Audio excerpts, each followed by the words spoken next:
Olá pessoal, tudo bem com vocês? Hoje estou aqui para retomar alguns assuntos ao qual nós tratamos na aula passada e eu vou retomar com vocês rapidamente para que nós possamos dar prosseguimento aí aos nossos conteúdos.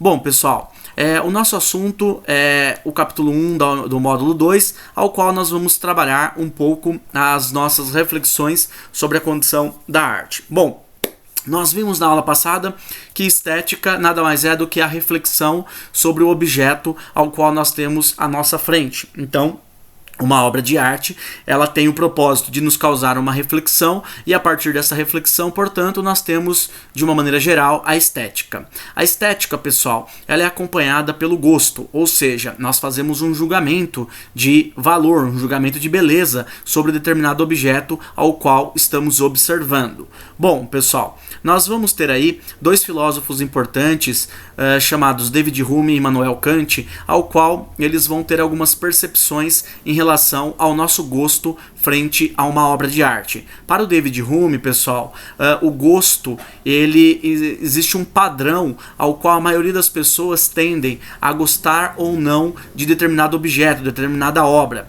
Já o Immanuel Kant, ele vai dizer que o gosto, ele está associado à sensação do prazer, ou seja, o prazer ao qual eu tenho frente a uma obra de arte, mas esta obra ela também pode me causar um desprazer, ou seja, nós temos de pensar que a sensação na visão do Kant é que é importante para a condição do gosto, de se gostar ou não se gostar de uma obra de arte. Bom, o Kant vai distinguir aí três características do prazer estético, ou seja, para que eu sinta prazer frente a uma obra, eu preciso passar aí ou ter consciência dessas três características. Ele vai apresentar a apreciação desinteressada, ou seja, a obra de arte, ela não tem um fim pragmático, ela não tem um objetivo direto, tá? Ela não visa uma aplicação prática imediata, mas apenas o quê? Apenas a sensação boa de observar esta obra de arte, apreciar esta obra de arte.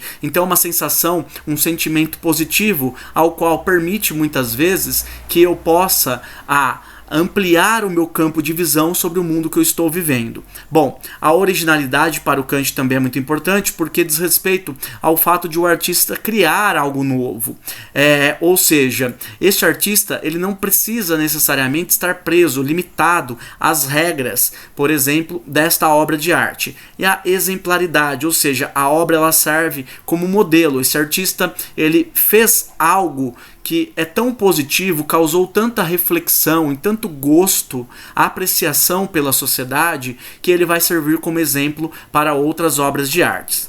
Bom, pessoal, a arte ela é fundamental que esteja associada à condição do conhecimento. Se ela me causa uma reflexão, eu estou aprendendo sobre ela, ou sobre o objetivo que esta obra de arte tende a passar. Então, a obra de arte, para lhe causar conhecimento, ela tem aí três características fundamentais. A função naturalista, que como o próprio nome já diz, é a função de imitar a realidade. A função pragmática é quando a obra de arte não necessariamente ela esteja relacionada à questão da beleza, por exemplo, mas sim tem um objetivo muitas vezes associado a causar uma reflexão sobre o mundo que você esteja vivendo, mas uma reflexão no campo pode ser democrático, político, pode ser no campo econômico, social, e nós vamos ter a função formalista da arte, ou seja, alguns aspectos formais da arte, como a questão da apresentação, a composição da obra.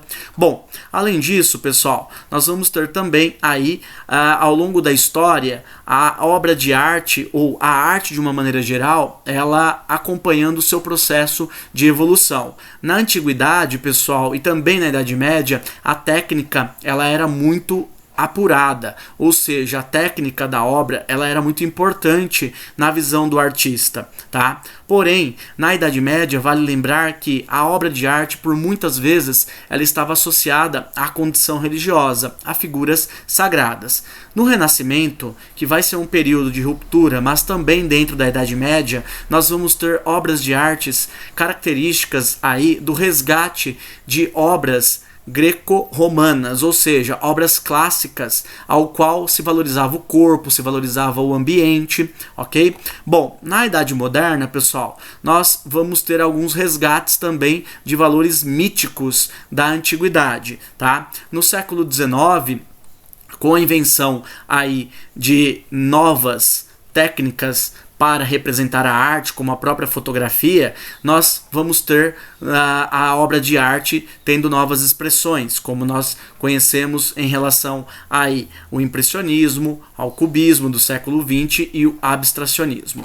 Bom, pessoal, a arte na sociedade industrial, nós vamos ter aí o avanço desta sociedade trazendo novas tecnologias. Então, jornais, folhetins vão ser bastante utilizados aí para expressar as obras de artes, como as fotografias, por exemplo.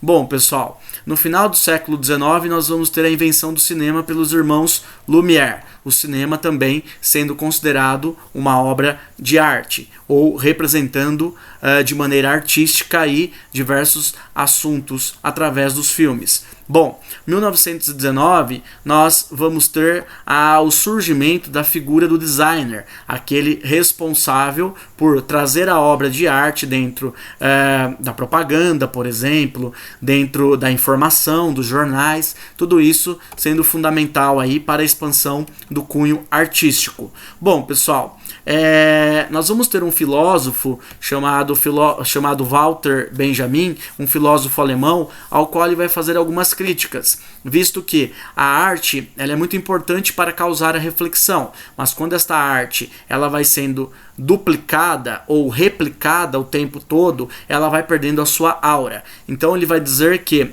para que a obra de arte ela não perca sua aura, ela tem de ser única, ela tem de ser original e ser autêntica, ok?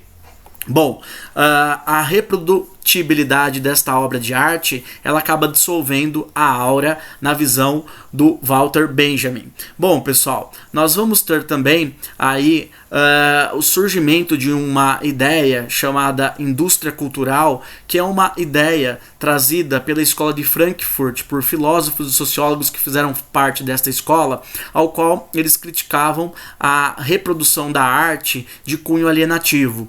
Para essa escola de Frankfurt era necessária uma arte reflexiva, porém muitas vezes acaba se criando uma obra de arte muito característica de um circo, ao qual as pessoas muitas vezes não refletem sobre o mundo, sobre o meio que elas estão vivendo. Bom, as reflexões da arte, portanto, para finalizarmos aqui, pessoal, ela está relacionada justamente sobre o poder que a arte pode ter sobre as nossas vidas. Este poder, ele nos emancipa, ou seja, nos dá a liberdade. Portanto, cabe a nós observarmos a obra de arte e valorizarmos esta observação, porque sabemos que a partir da observação nós podemos ter o nosso poder de reflexão e a nossa liberdade. Pessoal, tchau, tchau, até a próxima. As dúvidas vocês podem ir aí acessando o aplicativo Zoom e discutindo nas nossas próximas aulas, tudo bem? Tchau, tchau, gente, até mais.